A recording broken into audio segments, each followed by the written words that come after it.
안녕하세요, 덕질하는 누나 브로리입니다. 친구들이 야 너 진짜 공부 못한다 해도 뭐래? 이러고 마는데 이상하게 게임 못한다 하잖아요? 바로 쫄? 얼굴 싹 바뀌어요. 그 정도로 한국에는 게임에 열정적이신 분들이 많고요. 그냥 평균 실력 자체가 높아요. 굳이 한국 서버 따로 만들어서 경고문 붙여놓는 게 아닙니다, 진짜. 그도 그럴게요. 집에 가면 본인 컴퓨터 있지, 뭐 친구들이랑 모인다 치면 PC방에서 모이잖아요? 이러니까 게임 강국, e스포츠의 나라일 수밖에 없죠. 그런데 남들보다 조금 더 게임에 파고드시는 분들을 살펴보면 뱅큐 모니터를 선호하시는 분들이 많더라고요. PC방에도 엄청 깔렸고요. 최근에 배그나 발로란트 게임 대회에서 뱅큐 모니터가 공식 경기용 모니터로 사용되기도 했습니다. 어쨌든 뱅큐의 최신 모니터는 화제의 중심이 되고 있고 커뮤니티에서도 꾸준하게 거론되고 있는데 왜냐? 일단 주사율이 400, 600 굉장히 높고요. 그리고 다이아크라고 잔상을 효과적으로 줄여주는 게임 특화 기술도 있기 때문이에요. 그래서 저희가 이런 프로게임용 모니터를 일반인도 구분할 수 있을까? 블라인드 테스트를 진행해봤습니다. 결과가 너무 흥미롭더라고요. 바로 살펴볼게요. 자, 테스트는 주사율과 잔상 총 2가지 항목으로 이틀에 나눠서 진행했는데요. 저희 K서점 QM 약 20명 정도가 참여해주셨고 제품을 유추할 수 없도록 꼼꼼하게 가림막을 설치했어요. 그리고 게임의 기호나 연령대를 파악하기 위해서 사전 질문지를 받았습니다. 첫 번째, 주사율 테스트. 144부터 600Hz까지 총 4개의 모니터를 랜덤 배치했고요. 그 중에서 화면이 가장 부드럽다고 생각하는 모니터를 조사했는데요. 과연 결과는 어땠을까요? 총 23명 중에 다행히도 144Hz를 선택한 사람은 없었고요. 240Hz는 3명! 아니, 이렇게 생각한 이유가 궁금해서 누군지 찾아봤거든요? 와,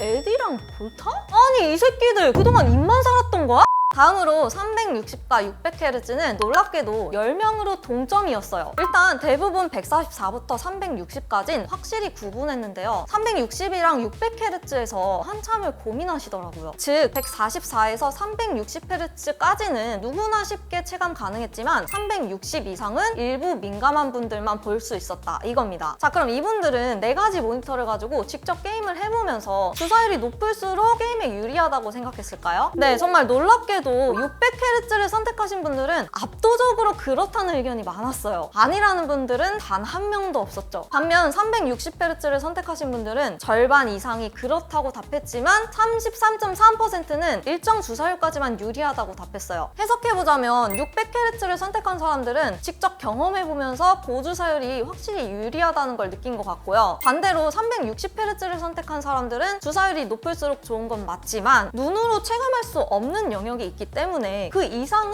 필요 없다는 겁니다. 자, 첫 번째 테스트 결과. 높은 주사율을 체감할 수 있는 사람은 분명히 존재했고 그런 분들에게는 이런 빡겜용 모니터 효용 가치가 있었다. 땅땅! 자, 다음 두 번째. 잔상 테스트로 넘어갈게요. 흔히 게이밍 모니터를 이야기할 때 주사율과 응답 시간 그리고 한 가지 더 잔상 여부를 따지는데요. 상이 뚜렷하지 않는 경우 게임에서 적의 위치를 확실하게 파악하기 힘들고 또 그걸 보기 위해 심력 소모를 하다 보면 눈이 쉽게 피로해지기 때문이에요. 이거는 IPS, TN, LCD라면 피해갈 수가 없는데요. 백라이트가 항상 켜져 있기 때문에 화면을 갱신하는 동안 잔상이 발생하거든요. 그래서 이걸 줄이기 위한 기술 개발은 꾸준하게 이루어졌습니다. 화면 갱신 주기에 맞춰서 백라이트를 껐다 켰다 하면서 잔상이 보이지 않도록 완화시킨 백라이트 스트로빙이 개발됐죠. 그런데 효과적으로 잔상이 줄었다는 긍정적인 평가도 많았지만 일부는 무수히 많은 깜빡임으로 인해 눈의 피로를 호소하시는 분들도 계셨어요. 그렇게 시간이 지나고 이번에 뱅큐에서 개발한 통칭 다이아크2는 기존보다 잔상도 적고 눈의 피로도 개선했다고 하는데요. 그래서 저희가 잔상에 따른 체감 차이가 있었는지 블라인드 테스트를 통해 확인해봤습니다. 자, 모니터는 모두 360Hz로 고정했고요. IPS 패널에 백라이트 스트로빙 킨 거 안 킨 거 하나씩 그리고 TN 패널에 뱅큐 다이아크2 기술 킨 거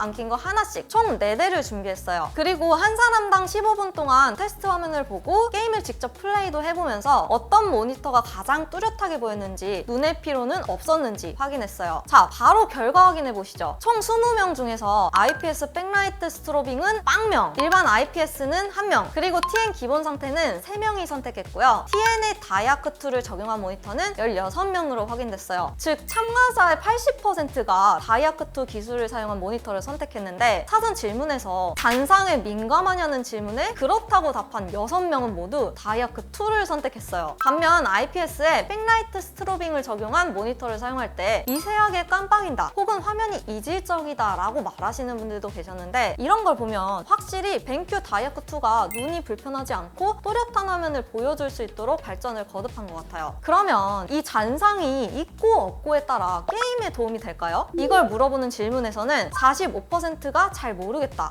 15%가 영향이 없다고 답했는데요. 잔상 테스트 화면에서는 확실히 구분할 수 있었지만 막상 게임할 때 체감하기 어려웠다고 해요. 하지만 또 25%의 분들은 잔상 여부에 따라 게임에 영향이 있다고 답했기 때문에 결국 이런 미세한 차이를 눈으로 파악할 수 있냐 없냐가 실력 차이라 볼 수 있을 것 같아요. 네, 오늘 테스트 정리해보면요. 표본수가 20명밖에 안 되긴 했지만 확실히 360Hz 이상 그리고 잔상의 여부를 구분할 수 있는 사람은 존재했어요. 물론 이런 프로게임용 모니터가 모든 사람에게 필요하진 않겠죠. 하지만 진짜 뼈를 갈아넣는 빡겜러 기준에선 이게 실력 차이로 이어질 수 있다는 겁니다. 이런 이유 때문에 빡겜러 분들은 범용적인 모니터, 사무용이나 영상 시청까지 겸할 수 있는 그런 모니터를 고려하지 않아요. 주사율이 아무리 높아도 24인치가 아니면 거들떠도 안 보는 것처럼 오로지 게임만을 위한 스펙과 기술을 원하죠. 그래서 빡겜러 분들이 벤큐를 선호하시는 것 같아요. 다이아크 2라는 기술만 봐도 오로지 게임을 위해 만들어졌고 불편함을 끊임없이 개선하죠. 이제는 OLED가 게이밍 시장에 점점 올라오고 있는데 지금까지 보여준 게임 특화 기술들만 봐도 벤큐가 OLED에 발을 담그기 시작한다? 분명히 금방 치고 올라올 거예요. 그리고 제 뒤에 있는 모니터처럼 24인치 OLED가 나온다? 게임 시장이 진짜 발칵 뒤집히지 않을까 생각해봅니다. 네, 오늘 이렇게 테스트를 해봤는데요. 여러분이 생각하는 모니터의 가장 중요한 스펙은 무엇인가요? 댓글 남겨주시고요. 저는 다음 영상에서 뵙겠습니다. 안녕!